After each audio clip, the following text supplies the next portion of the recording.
the studios in Mooresville, North Carolina. It's the BENGEBUSTER Show.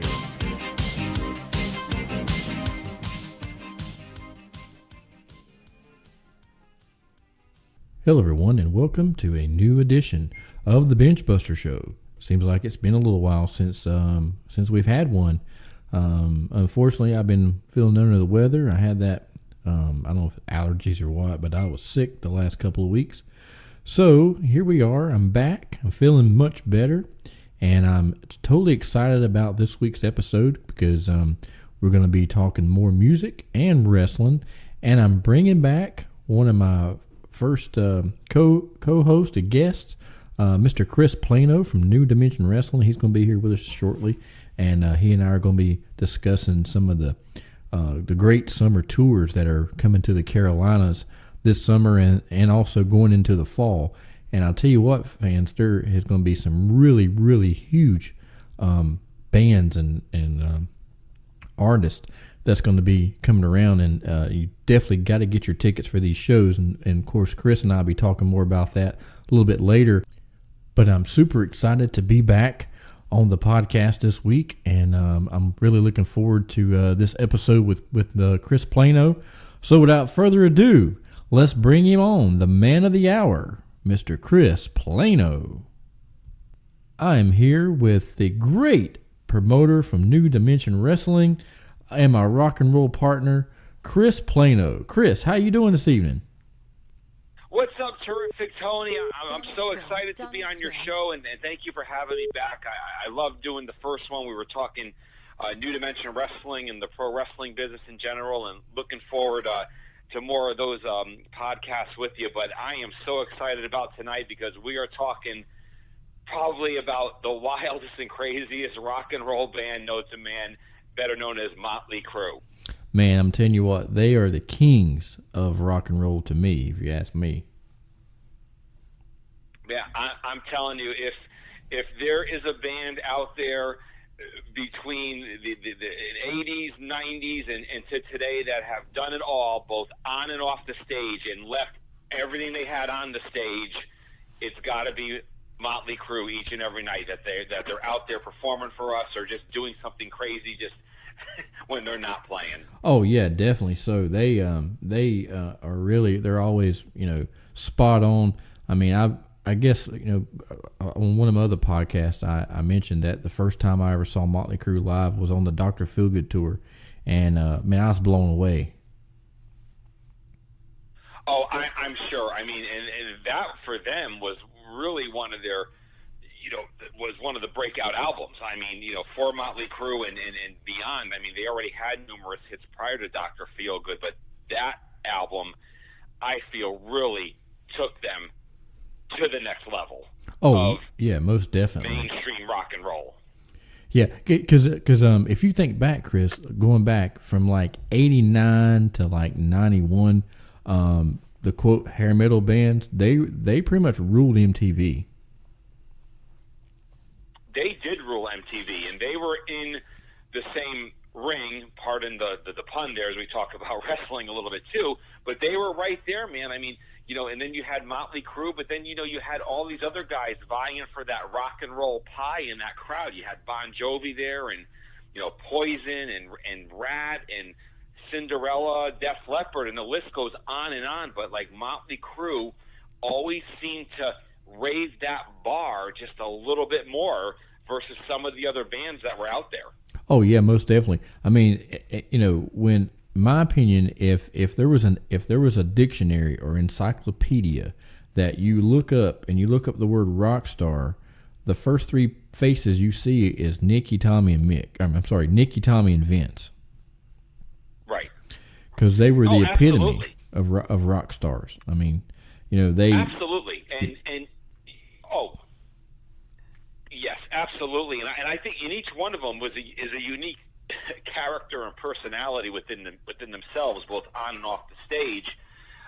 And Tommy Lee, just his antics, just in the public eye and view, and just in Hollywood per se, brought a spin to Motley Crue that a lot of bands didn't have that attention. He really had kind of that Hollywood flair to him And then I think the other three just complemented Tommy so well. Vince, Nicky, and then the silent one, Mick Mars, who I think everyone just loves no matter what. Oh yeah, most definitely. And it's so funny because like Mick was kind of like their dad. He you know, he would try to converse them to you know, he tried to point them in the right direction. But they were just like three misfits that just laughed it off and just kept on doing what they do best. Right. No, absolutely. I mean, you know, Motley Crue, I look at that kind of band, and you know what really drew me to Motley Crue was just who they were. But I know if I'm a young guy coming up trying to get into the music industry or wanting to perform like someone or be like someone, I think they've got to be a band you have to look at and say, you know what, I want to be like those guys someday. Oh yeah, I mean, I know that was true for me because, like, you know, I kind of picked up playing the drums. I started playing drums when I was about 8 years old, but I really got into playing drums when I was about 15, 16, which is about the time that Dr. Feelgood came out, and I watched videos and see Tommy spin the drumstick, and I pretty much taught myself how to do that, and it seems like, you know, it just came natural to me. And then I patterned my drum techniques by Tommy Lee, you know, growing up 15 till I was about 19 years old, that's what I thought I was going to do, was play drums in a band. And of course, then the drug of professional wrestling caught me, and we all know the story how that goes. You know, 34 years later, I'm still doing it. So, but sometimes I think back, what if, what if I had applied myself to music as much as I did wrestling? You know, what could have happened?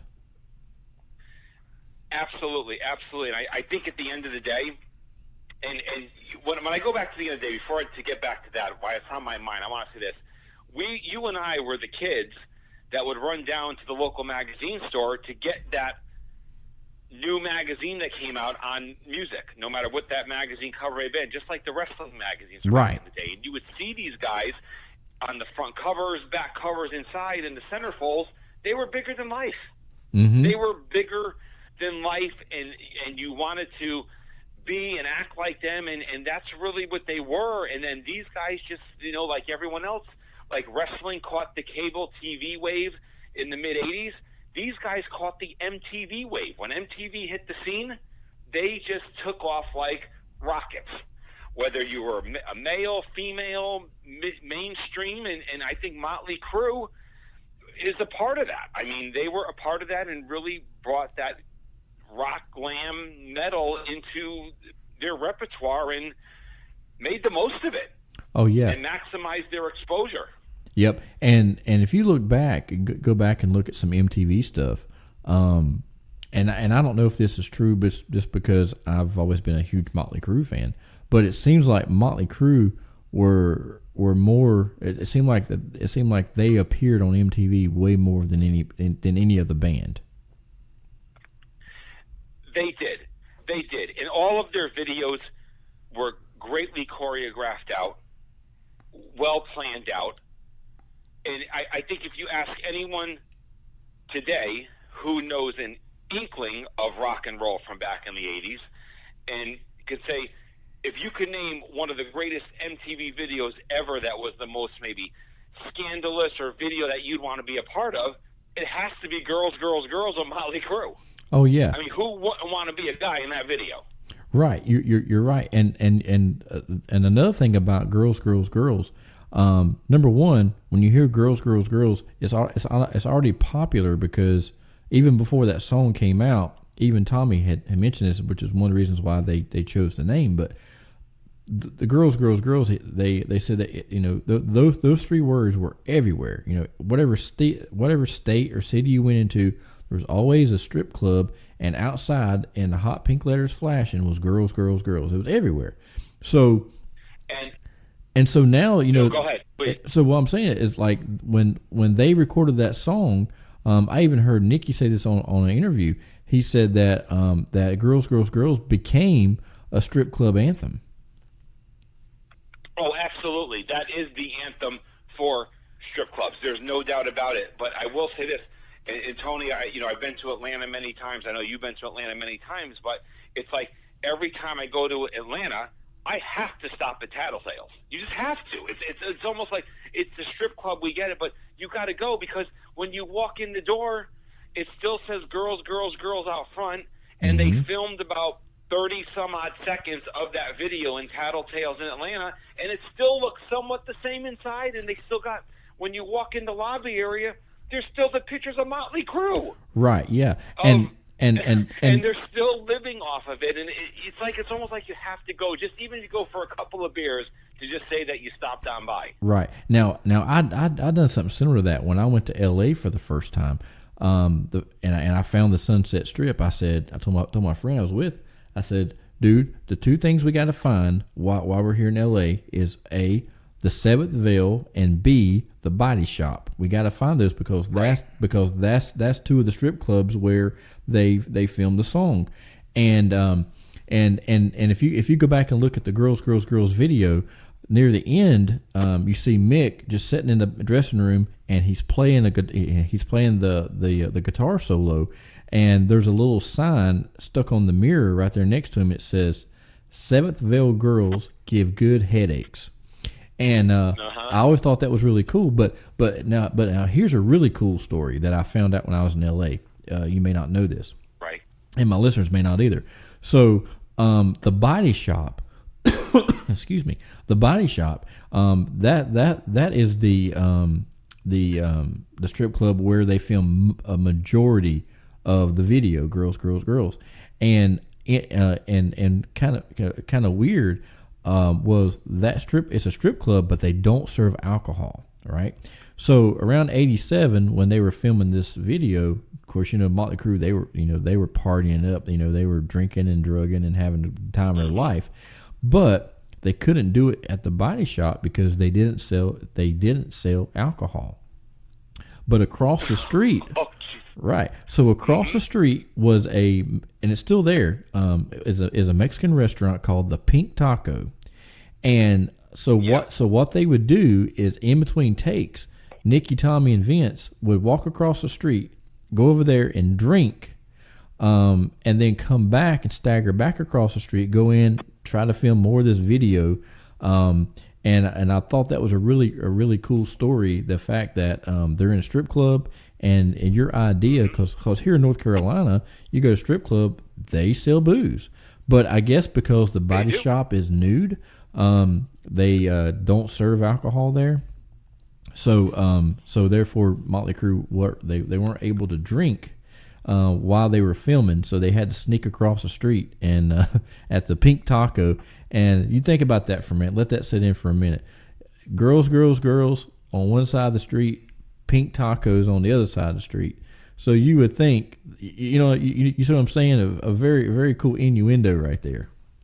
Right. Yeah, exactly. And those are some of the great stories, that some people may or may not know behind the scenes on how videos are created or what may happen. But, at the end of the day, they make it work. Yeah. And, I go back to if you're a rock star or you're an up-and-coming rock fan, and if there's one person you want to be like, I think it's probably the individuals that are known as Motley, and some people say Motley effing Crue, I think. Yeah. Oh, yeah. Yeah. That's just the greatest. And, yeah, they were a very big part of the L.A. Strip. I mean, and they rode just a tidal wave of I think destruction. Yeah, as some may say in certain cities, and may even be outlawed in certain areas. And I bet you some of them have some warrants in some certain cities as well, probably still lingering. Oh, I'm sure. Well, so, they lived the lifestyle. They lived the lifestyle that every fan dreamed of living. Right, and I'll tell my listeners something too. If you don't know much about Motley Crue, then I'll highly suggest doing two things: A, buying the book The Dirt, or if you don't have time to read, go on Netflix. It's still on there right now, and watch the movie The Dirt. And I'm telling you, you watch this movie, you will have a whole different thought process on the band Motley Crue. Right. I mean, Motley Crue, they definitely had their share of turmoil over the years. I mean, there's no doubt that there's been animosity within the band. Mm-hmm. I think that's been very vocal by a couple of them, but it seems like at the end of the day, they've always played for their number one people, and that's the fans. Yeah. I think at the end of the day, they've always put their differences aside, but there's no doubt, I think just like any other band, they've had their inner turmoils amongst the four of them. There's no doubt, especially with Tommy being into the equation with the Pam Anderson thing and everything else happening to him off the stage, and Vince and everything else. Yeah. Well, talking about how wild Motley Crue can be, I was at the show in 1997, which this show got worldwide recognition because there was a security guard that kept pulling fans off the stage and beating them up. And Nicky got fed up with it, and he got on the mic and told everybody in the Coliseum that, we're not doing any more shows because of these security guards are, jacking you guys around, and you guys deserve better than that. And then of course he, the tabloids say he incited a riot, and Tommy assaulted the guy, but Tommy and Nicky never left the stage. I was there at the show and I saw it, but right or wrong, that's just how Motley Crue is. And at the time, supposedly, they were all sober and doing the right thing, but sober, drunk, under the influence, whatever.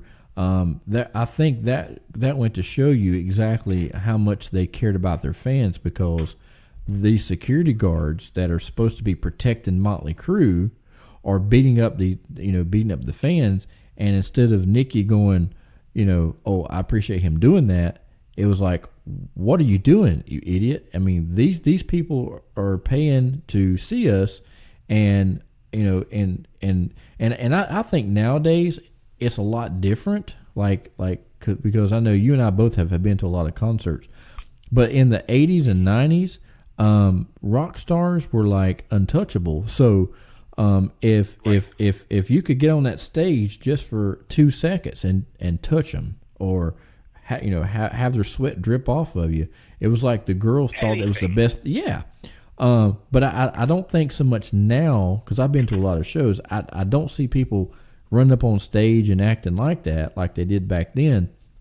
And I think it has a lot to do with how now, fans can actually buy these meet and greet passes. Now they're expensive, but you can buy them and get your 10 seconds or 15 seconds, whatever the case may be, with your favorite band. I love Motley Crue. I love them more than my favorite band, but I just can't see spending that kind of money for a picture. Yeah, no, it's a notoriety thing. But hey, if everything today is about social media and pictures and who you're hanging out with. So yeah, and these guys are capitalizing on it because they know these people are going to post it on their Facebook and Instagram and Snapchat and Twitter and all this stuff. So these people are actually promoting them even more without even knowing. They're paying the bands, right? And they're promoting them even more. So in a way, it's kind of like the band. Sometimes you would be paying them, to an extent. But hey, these guys are capitalizing it, and it's all about capitalism. And if fans are willing to pay to get a picture and a couple of guitar picks and maybe a drumstick or whatever it might be, they're gonna pay it. I mean, and it's whatever the market will with the demand versus the want, and if the want is there, then they're going to capitalize on it because these bands aren't getting any younger, so they're going to try to get money, any way they can. Right, exactly, and you talk about people paying big money for their stuff. During the final tour, I think I've told you the story, but I had one of Nikki Sixx's guitar picks from the Shout the Devil tour, and I decided to put it on eBay and just see what would happen, and that guitar pick sold for $712. So, jeez. So the money I got for that pick is how I flew to LA and saw them on the very last show. And when I said earlier in this podcast that was a band that leaves everything on the stage each and every night, you had the unique opportunity to legit see them on the final show in front of 20,000 people in LA at the Staples Center. They did leave it all on the stage that night because that was it. Yeah. That was it. Yeah. Right down to the final piece of confetti that came down from the ceiling. Yeah, I mean, and they left it all on the stage. And let me tell you something. I have been to tons of concerts, but I will bet you on every dollar in my bank account that nobody has ever had the pyro that Motley Crue had on that last show. I mean, they went all over. I mean, it was the most. I mean, for God's sakes, Nikki come out there with a flamethrower that was shooting flames, 50 feet in the air.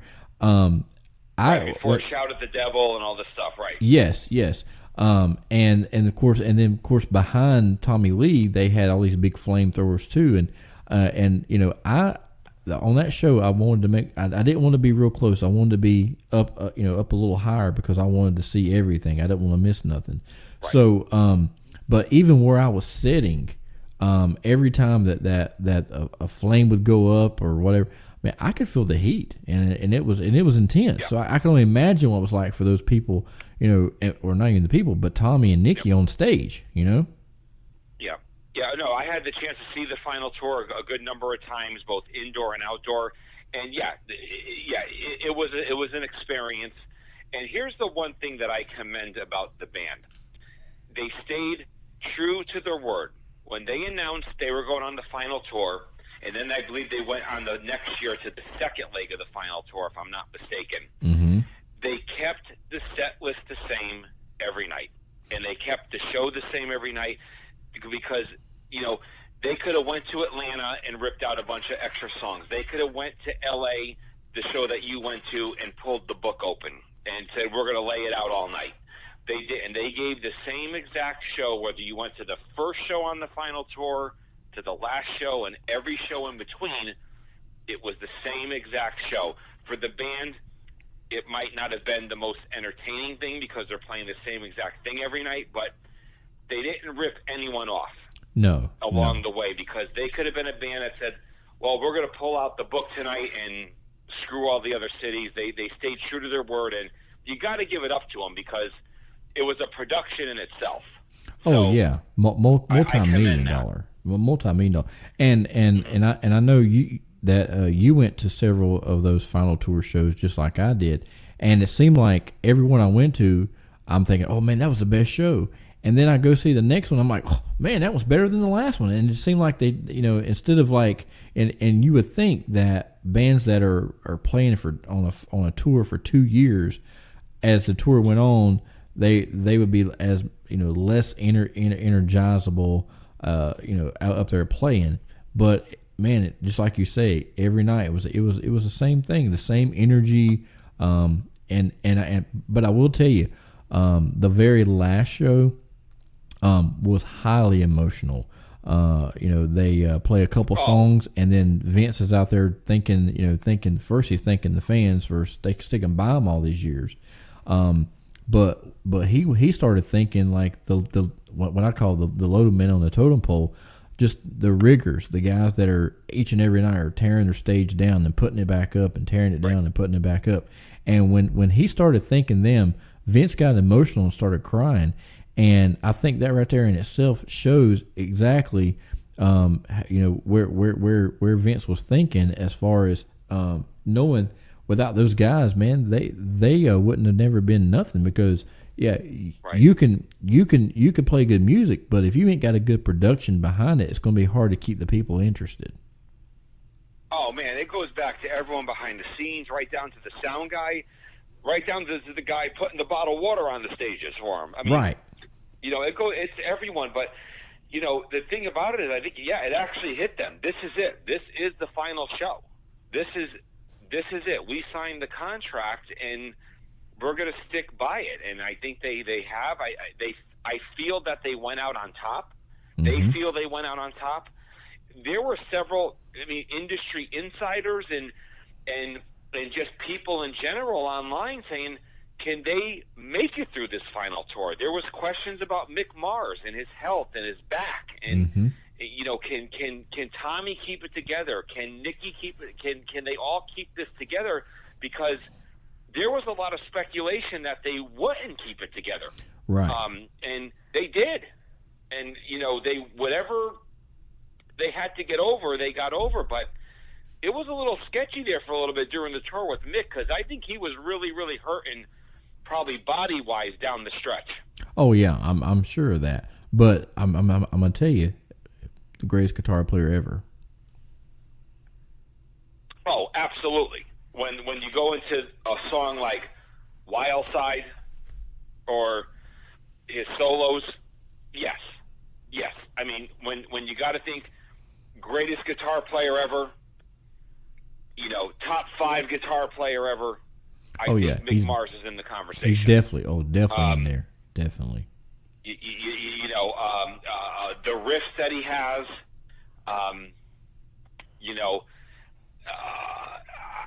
when he hits the chord, what song's coming up. Yeah. It's no, and I think he complements the band well in a silent way. He lets Tommy do all the talking, he lets Nikki do all the talking, and he lets Vince be Vince. And I'm just going to be the guy with the top hat on the stage, dressed in black, and I'm going to do my little thing off, on the left-hand side of the stage. Right. And it worked, because he's older than the other 3 guys. Oh yeah. I'm a huge Motley Crue fan. I can't tell you the exact ages, but I'm sure Mick is at least 10 years older than the rest of them. Yeah. Oh, easily. Mm-hmm. He's 10 years older, and Mick had this mystique about him, in a way where he was kind of this dark character on the stage to an extent, not completely dark, but he was kind of dark compared to the other, 2 or 3 who were a little more flamboyant, both in their, presence on the stage and even off the stage, and how they lived their lives. I mean, you really never heard any crazy stuff out of Mick Mars. No. Off the stage. No, but I where think the other 3 are just they're wrecking havoc. Mm-hmm. But I think Mick has like a jokeable side to him, because I remember watching and I'm sure you've probably seen this, but that Motley Crue had their first home video called Uncensored, and this video was kind of based off, in case people haven't seen it. It was filmed around '86. It was like in between the in between Theater Pain and Girls, and so this camera crew is like chasing Motley Crue around. It comes on, Tommy Lee's riding his Harley down Sunset Boulevard in Hollywood, California, and then it shows Vince Neil, in his mansion up in the Hollywood Hills, and then it shows Nikki driving his Corvette. And then it shows Mick driving his Corvette. Now, the cool thing, if you go back and look at that, at the time, Tommy's driving a brand new Harley Davidson. Vince is riding this really cool limousine, and Nikki's driving a brand new Corvette. But Mick was driving a classic car. He had a 1976 L82 Corvette, red on red, with the T-tops. And so as they're driving down the street, the guy doing the interview says, "Hey Mick," and like this is like a classic Mick Mars line, and this kind of tells you the kind of his personality that he had. The guy goes, "Hey Mick, I know she lived down here near the beach," and Mick goes, "Yeah." He says, "Well, what's your favorite fish?" And Mick's line was, "My favorite fish? The elusive fish in the pantyhose that no one can seem to find." And when he said that, it was like, I'm sorry, go ahead. Oh no, I was saying that the Mick's classic line in that video. He said the guy doing the interview asked him, said, "I know she lived down here near the beach." And Mick goes, "Yeah." He goes, "Well, what's your favorite fish?" And Mick says, the elusive fish in the pantyhose that no one can seem to find. And I just thought that was just a classic line from Mick, and kind of showed you his right. His laughable or his jokeable side that he has. So he's not all serious as like a lot of times people think he is. Yeah. Oh no, absolutely. I mean, that's some good stuff, man. That is classic stuff. Now, we've you just got my head spinning now. Just so I got so many things going through my mind right now. It's yeah. What pots we want to stir on the stove next there? Yeah. Guys. Well, as we talked about the final tour, it kind of brings me to ask you, what was your first Motley Crue tour? I mean, my first exposure to Motley Crue was actually not even the band.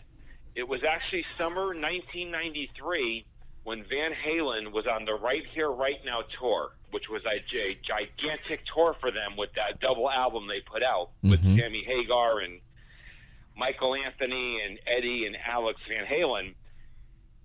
Vince Neil was their opening act on that tour. Oh, nice. That's when Motley Crue was broken up. Right. And there was a lot of turmoil in the band, especially with Vince and Nicky and Tommy at that time. Now, I don't know about so much Mick, but there was turmoil. But I saw Vince was playing all the tunes. And the tunes were huge in 93. Mm-hmm. But he was playing them. And there was definitely some animosity. And I really still remember that show very well. Some 26 years later, where Vince was like, oh, yeah, Tommy this and Nicky this and, whatever. But that was my first real exposure to Motley Crue live, just with Vince being solo. And then I really saw them for the first time on the Carnival of Sins tour, which was just a crazy, crazy tour for them, back in around 2005 time, if I'm not mistaken. And then it just rolled into Crue Fest 2, Saints of Los Angeles tour, and then obviously the final tour, which was a couple of years in duration. But, that was my first exposure, 93, and Vince was looking good then. And he sounded great.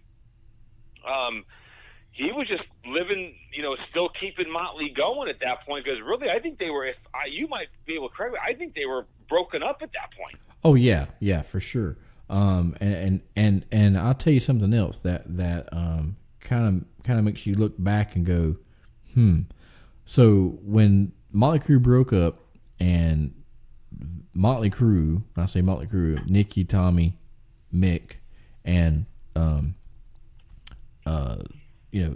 the three of them, while they were waiting to record their new album with John Corabi, Vince Neil, like right. with just within a couple, it seemed like almost seemed like a couple of weeks, but put out the single "You're Invited But Your Friend Can't Come," and that right, and my God, and it was a big hit. And then that right was after, a huge hit. Yeah, and then right after that, he put out his first solo album, and it seemed like it was a couple of years before Motley Crue put something out. And here's the real kicker: Motley Crue stuff didn't even hit the top 10. Wow, I did not know that. Yeah, it didn't. And then on top of that, that would be a good true-false question, wouldn't it? Yeah, for sure. Because to me, you would almost want to say true. You would think it would hit the top 10. You would think, but right. but here's the thing. And I'm not knocking anybody in any band, but a lot of times the singer is the band, because absolutely, if you can play the same music, but if you got a different singer, then automatically the fans are gonna be like, this ain't Motley Crue. And here's my thought on the Motley Crue with John Corabi. I believe that, because it was a good record.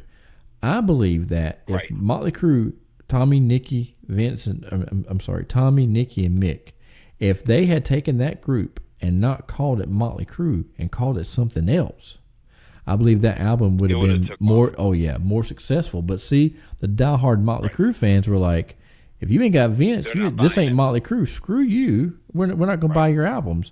And of course, their album sales, plummeted.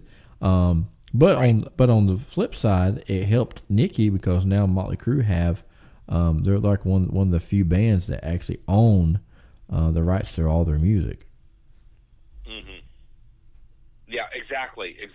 So they can keep the tunes going if they hit a couple of hits along the way. Right. But I got to say, I know we just talked about them a couple of minutes ago. I'm going to have to say, probably one of the only bands that have been successful with a replaced singer has to be Van Halen with Sammy Hagar. I agree with that. They made some huge albums with him that you just cannot turn your cheek and ignore. No, not at all. All respect to David Lee Roth and what he did with Van Halen, but I mean, I think Sammy almost took them to a different level with some of their albums that they came out with, and it's tough for a band to replace a voice, but they seemed successful at it, and whether it was more commercial than anything else, then so let it be. But it's doable, but it's very tough at the same time. Yeah. I was just looking here on so Motley Crue had put out not Motley Crue, but there's a new channel that's out called Reels, Reelz, and they had actually put out a documentary on Motley Crue, and the name of it's called Breaking the Band. And of course they talk about how things about the band. Well, I saw online that Nikki had talked about this and said that Motley Crue didn't give them permission to go forward with this documentary. As a matter of fact, their lawyers sent that company a cease and desist letter, and yet they done it, and yet they continued filming it and aired it on television. Now they didn't get any interviews with any members of Motley Crue, but they did interview Motley Crue's former manager Doug Thaler. Him and Doc McGee were like the managers of Motley Crue for many years. But Vince really takes a stab at him when he says Doug Thaler, who can't remember that he's the one who actually broke up the band. Vince goes on to say, the band didn't break up because of me racing. It broke up because he was too much of a blank who didn't just say, hey guys, let's take a week off and come back with cooler heads. He called me an hour later and said I was out of the band. Great management. He goes, but what he didn't say was instead of me going racing, I put out a top 10 single with You're Invited But Your Friend Can't Come. Oops, I guess he forgot that. And then I put out an album called Exposed. He goes, I guess he forgot that also. He said, so no wonder he was fired shortly after that. So that's... Do you think Doug and Doc have some good stories they could tell? Oh, my gosh. Man, if I could sit in a room with Doc McGee... We could do a whole other episode on that, probably. Oh, I'm telling you. Watching the movie The Dirt, they have a lot in there with Doc McGee, and there's a scene in there where he says, I've managed Kiss and Bon Jovi and the Scorpions and Skid Row, but none of them put me through the hell that Motley Crue did, and I can believe that, man. I mean, could you imagine one night with Motley Crue during the '87 tour? Oh my God, dude! I mean, Motley was probably sending girls their way just to get the girls out of their hair. Right, yeah, and something. I remember reading an excerpt from the Dirt book, and Nikki's talking about how they were so partying so much that they actually had drug dealers follow them from tour to tour and city to city. And I don't know what true. I don't know how truth this is, but Nikki says that there was actually a dealer that followed him around, and his license plate said dealer. Could you imagine that? Jesus. That's wild. No fear, dude. No fear. Well, but yeah, that could be some good stuff. So yeah, so that was my first exposure to Motley Crue, '93. But then, each tour was so unique along the way, and I'm just glad that I had a chance to see them all, and and I got to see them as the original band, and that's very tough these days. There's very few bands that go out on top as the original band, and they were one of them. Now, and I think fans have to appreciate that and have to embrace that, because a lot of these bands are really messed up, or using backup guys, or just whoever's willing to join them for a pay. Right. Yeah. Now, did you ever see Motley Crue when they had Samantha Maloney on drums? When they had what? Samantha Maloney, the girl from Hole.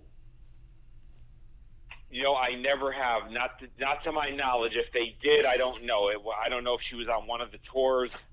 Yeah. She was actually on the new Tattoo tour. No, I did not see her. That's okay. a guarantee. Okay. Yeah. That was a and incidentally, of course I was at that show, and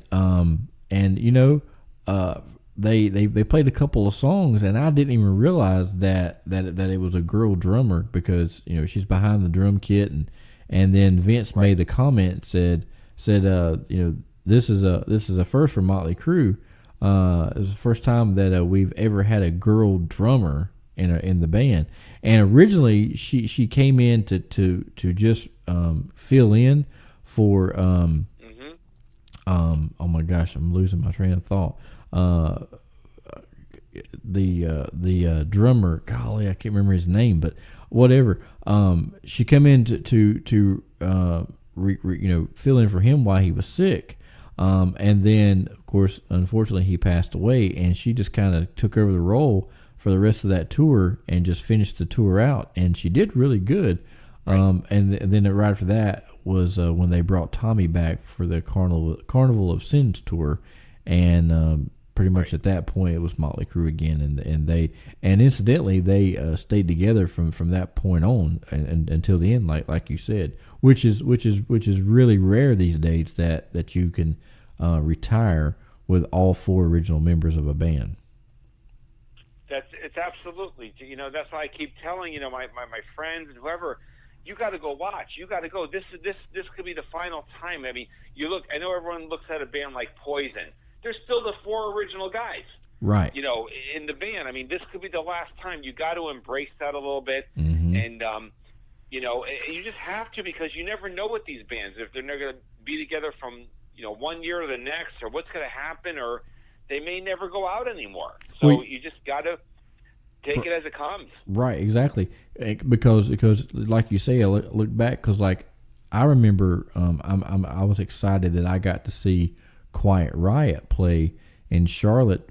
I want to say this was like 97, 98, somewhere around there. Mm-hmm. But they had all original members, and they sounded amazing.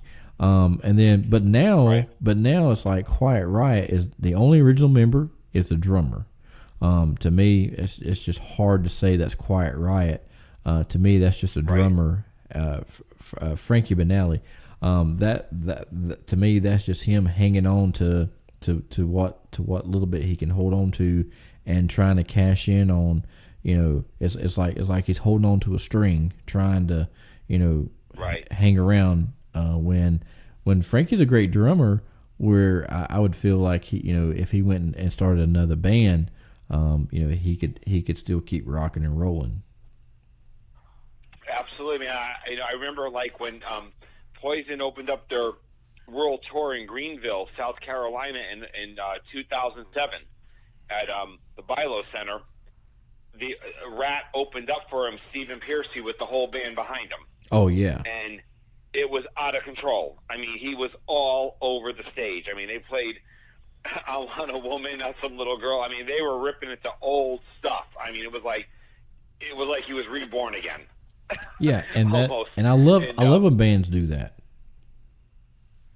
I mean, actually, that was the last time Rat really got back together, and that's been 12 years now. Mm-hmm. I mean, so you just don't know. I mean, you and I aren't getting any younger, and that means these guys aren't getting any younger. And I know these guys are older than us, so you got right. You gotta you gotta do what you have to do sometimes. So we'll see. But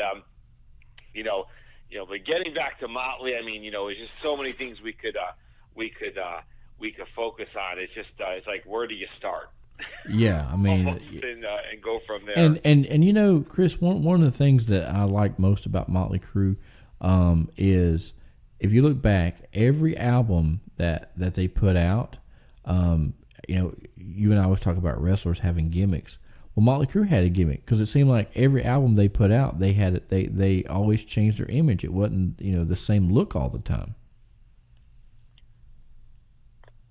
I'm sorry, Tony. Say that again. I'm sorry. I said if you look back at Motley Crue, kind of like our wrestling, wrestlers have gimmicks. So every album that Motley Crue put out, it was like a whole new gimmick. It was a whole new image. It was not one album was always the same. They always dressed differently. No, absolutely, and it was always like feeding the fans more and more. It right? Was almost like a drug. Yeah, for sure. It kind of was. Yeah, because if you look back at Kiss now, Kiss, to me, Gene and Paul were so smart when they came up with the idea of Kiss, because if a band member is having an off night, then you could just throw somebody in makeup, get them up on the stage, have them play, and a casual fan wouldn't even pick up on it. But even at that, Kiss, even wearing their makeup, they really didn't change their image much for 10 years. But Motley Crue did. Every album, Shout the Devil, they had this one look, and then Theory of Pain. To me, Theory of Pain and Shout the Devil, they're like night and day. Shout the Devil, they're like deep, dark demons. And then Theater of Pain is like, they were dressed like, glam rockers. And it was like night and day, but it worked. I will say one thing about Kiss. I know you touched on them just a moment ago. I think if you were to ask them, would Lick It Up go worldwide and be a huge hit for them? Because they actually made that video with no makeup on, if I'm not mistaken. Right. They sure did. And I don't think they were anticipating that song to launch. No. And it did. Because it's really one of the, or maybe the only song where they don't have their face paint on that I'm aware of. Yeah.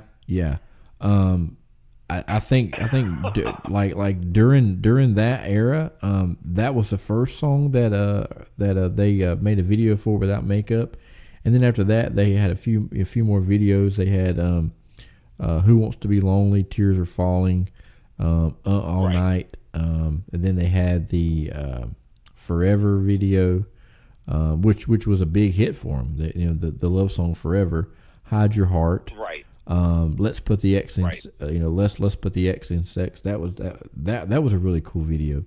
But like you say, Lick It Up was the album, like that was really the only song that really made waves on the radio.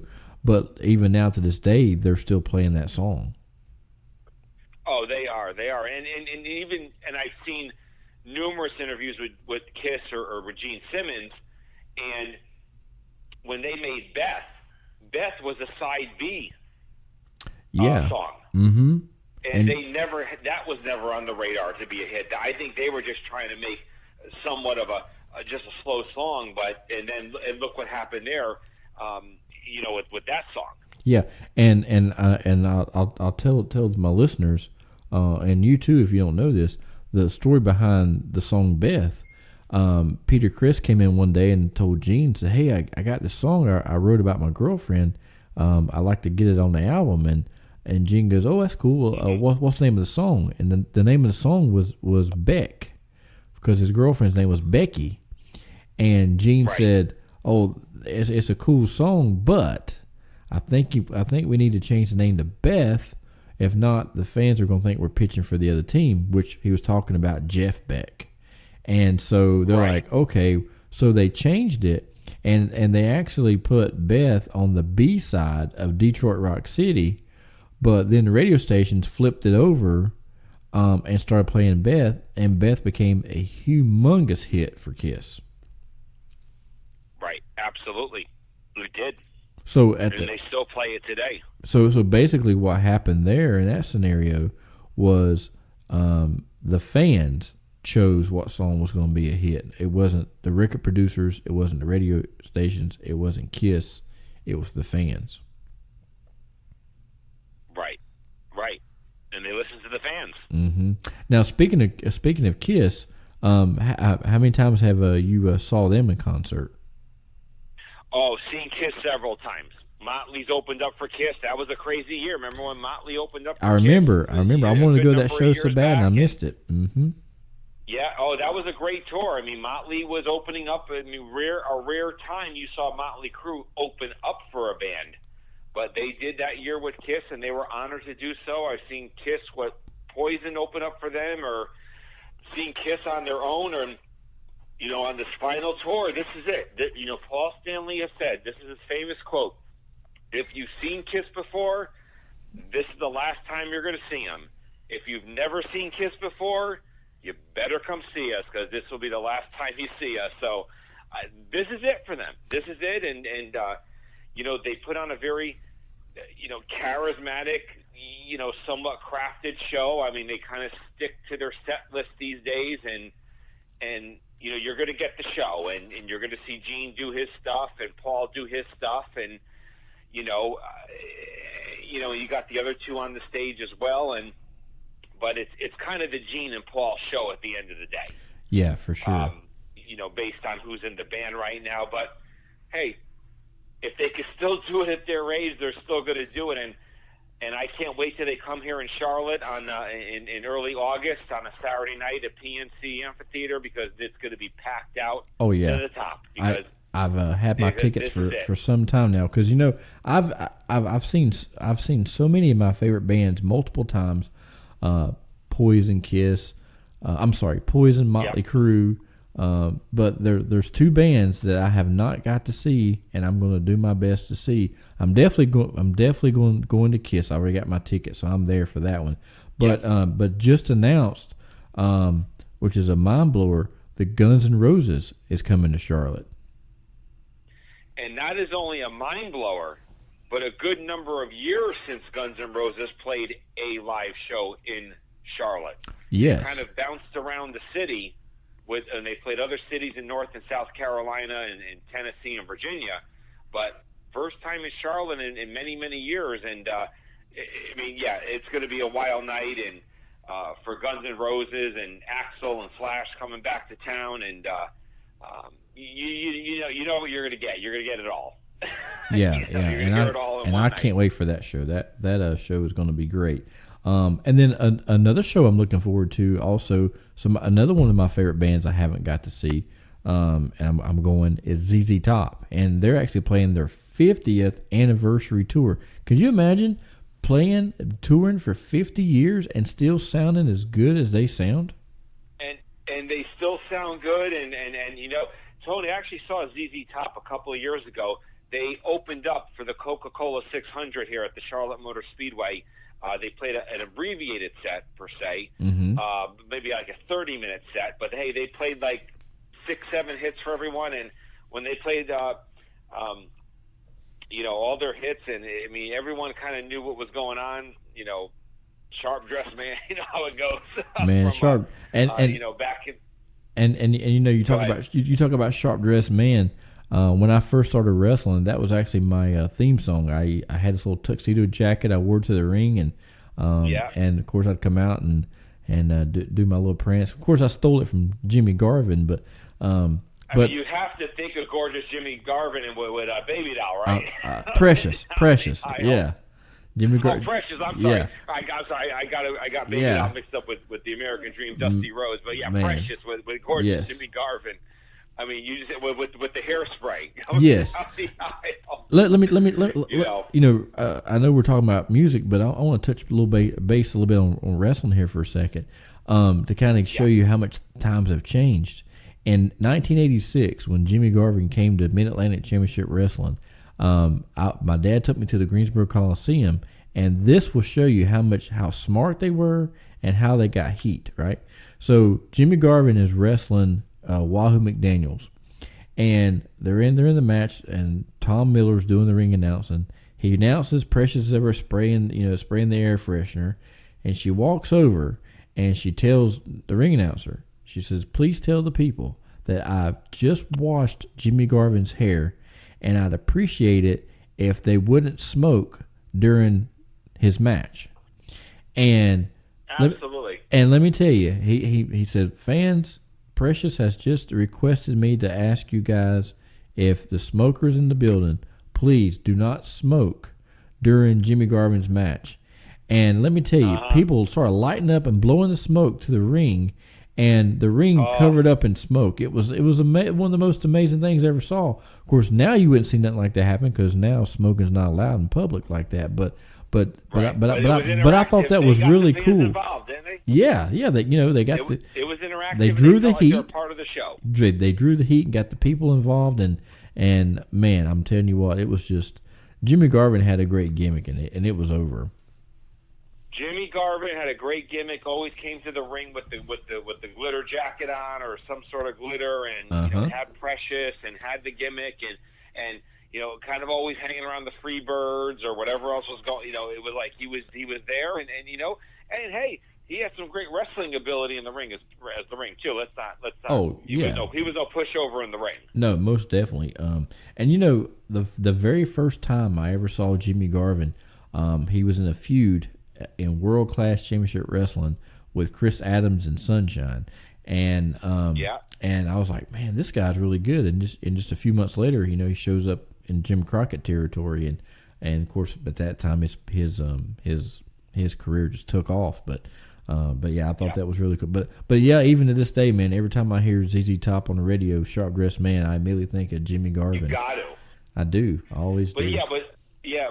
But again, I saw ZZ Top at the Charlotte Motor Speedway. They had the furry guitar still and the long beards, and oh, nice. They were still doing enough. So I think they're going to go out with a bang here on their final tour. And I think just you got to embrace rock and roll where it is today, especially from the 70s, 80s, and maybe into the early 90s. And this is where these guys are at, and they're trying to keep it going, because the rock and roll of today is not the rock and roll of what we experienced back in the heyday. No, sadly and unfortunately. And something, Chris, I have a young daughter. She's 17, and of course she's trying to introduce me to new music, but to me it all sounds like the exact same, And the ones singing it, they look like everyday ordinary people.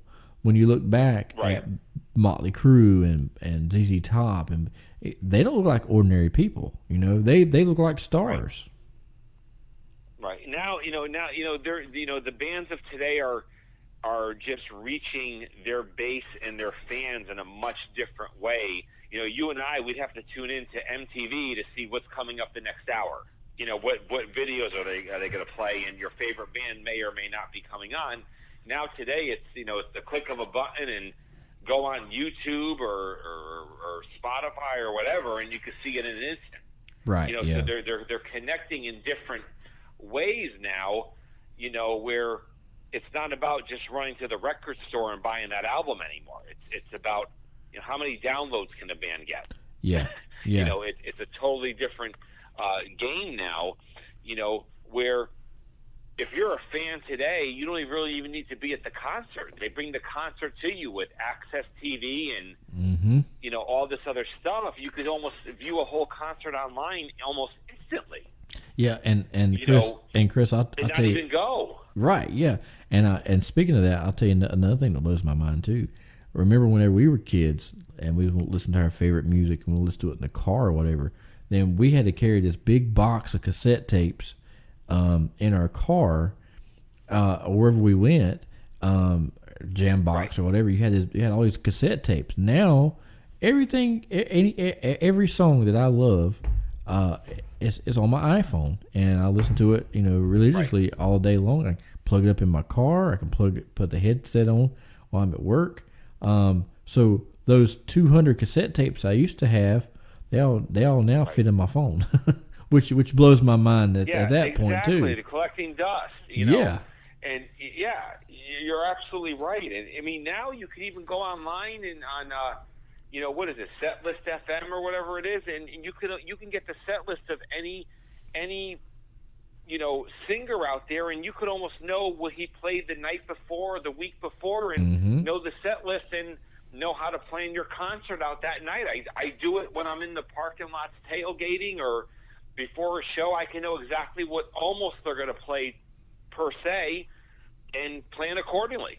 Yep. If there's a song I don't want to hear, go up to the concourse or whatever, or hang out, because there are some songs I don't like, or just don't care to hear, or especially if it's kind of new material. Or you say, the next song, the next two songs, or actually, if you're like me, you're like, okay, so the next song is not going to be good. The next one's going to be a guitar solo. So during those two, I can go get some, popcorn and a drink or whatever, or absolutely make a bathroom run. Make it back in time to hear all the hits. Right. Yeah, for sure. And then of course, one of the what I think is going to be a really cool concert this summer, Kid Rock and Hank Williams Jr. Oh, well, absolutely. I mean, Hank Williams Jr., actually, I saw him last year at PNC, and he was rocking out. He opened up for Jason Aldean. It was Leonard Skinner. Sorry, he opened up for Leonard Skinner. I'm sorry, my bad. Luke Combs opened up for Jason Aldean when I saw them last year, but he opened up for Leonard Skinner. You're right, and Skinner put on a hell of a show. Yeah, because it was Skinner's final tour. Right, and Hank Williams, Hank opened up for Skinner, and Luke Combs, I got him confused, opened up for Aldean. But it was Skinner's final tour, and they did their thing. Skinner jammed out with Freebird at the end and everything else in between. And but Kid Rock always puts on a show. You know what you're gonna get. You're gonna get some slap in your face, rock and roll with a little bit of rap mixed in at the same time, and you're gonna kind of get it all. And that's going to be another great show. And Peter Frampton's touring with Jason Bonham, doing the Led Zeppelin experience as well. That's nice. And, hey, speaking of that, Hearts touring. Hearts. Go ahead. I was going to say you and I saw Jason Bonham a couple of years ago. And man, remember I looked at you. I said, if you close your eyes, I swear it's Led Zeppelin. Yeah, absolutely. And, it's a little connection with John Bonham there, and I think the fans appreciate that. And, Frampton, how much longer is he going to play? And you got Hart going out with Joan Jett as well this summer. And so the bands are creeping out. I mean, they're coming out. We said Guns N' Roses, and, we know Kiss, obviously, as well. And, and then I also think, Tony, I think also there's a good number of bands that are holding out for next year in 2020. Yeah, because I think that's going to be a cool year to tour. Oh, most definitely. 2020. 2020. We're out in 2020. Because I'm going to tell you right now, some of these bands won't make it to 2025 or 2030. Nope. So I think, it has a nice ring to it. We're in the 2000s. So we only going to turn 2020 one time, and I think it'll be cool for fans with T-shirts and lingo and however they promote their tours all of next year. And so I think there are some that may have stayed off the road this year as well, anticipating a 2020 type of tour. Yeah, and I'm really hoping that Poison will do a tour in 2020. Yeah, absolutely. Brett has said it. I mean, he's thrown it out there. He's still doing his solo stuff, Brett Michaels, and what he loves to do. And Ricky Rocket's doing some solo stuff too, and some other band stuff. But yeah, I think you will see them back on the road in 2020, and again, the original band. So, one of the few from the 80s that are still out there with the original 4 or 5 guys. Yeah. Yeah, I mean, Poison, of course, you and I saw Poison together a couple of years ago down there in Charlotte, and man, it's to them it's still 1987, and they're they're in their 50s, but they're still rocking like they're in their 20s. Still rocking. CC DeVille's doing his thing, and Bobby Dahl on bass guitar, and Ricky Rocket, doing his drum work stuff, and you got Brett doing, not so much the TV stuff anymore like he was doing with MTV and or VH1 back in the day, but he's still doing his thing, and Jackal opened up for him, if my memory serves me correctly, and they did a great job, and these bands are still touring, man. I mean, hey, I just found out Sebastian Bach's coming in August. He's doing a solo show in Charlotte at Amos's, and I saw that. Tesla just came through a couple of weeks ago as well. And actually, Bret Michaels is coming here in early August to Rock Hill. So nice. He's doing a solo show. Right down the road. Yeah, right down the road in Rock Hill at this little small amphitheater there. So these guys are doing the solo stuff, and they're still around. I mean, they're still, Tesla was here, and they're coming around solo, or they're doing club shows too. So you gotta catch them while you can, because you never know with these bands of, it could always be the last time. Yeah, and you just never know. And you don't want to have that regret going, man, I wish I'd have done that. Because like that was my deal. Like when Motley Crue was doing their final tour, I'm like, okay, I'm going to go see them every chance I get. And as I kept seeing tours, I said to myself, this is a once-in-a-lifetime opportunity. I've always wanted to go to L.A., but most importantly, how many people can say that they were there watching their favorite band play their last show in their hometown ever? I mean, that was a once in a lifetime opportunity. I'm so thankful I got to experience that. Yeah, you got one of the 19 or 20,000 tickets that were printed for that show, whether it be a hard ticket from the box office, a print at home, whatever the deal is. There was only so many printed for that show, and that's it. I mean, unless you're going to fabricate it, that was it. And you had the chance to experience it, and you were there. And I've got some stuff from that final show that I still have. I still have my ticket stub like you talked about. I have one of Nikki Sixx's guitar picks that he threw out that night. I have one of those. And then I also have the what was it?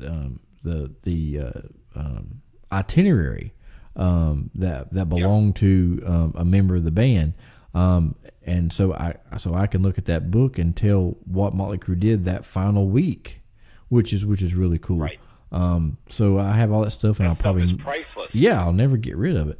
But it's so cool. Right. But man, if you haven't got to experience something like that, I highly recommend it, because you will definitely be happy that you did.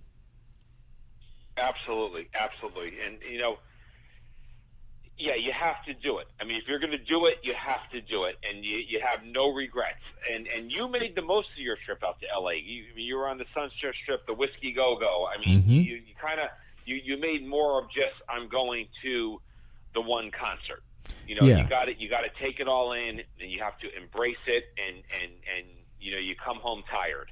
Yeah. If you don't come home tired, then you didn't do it all. Right.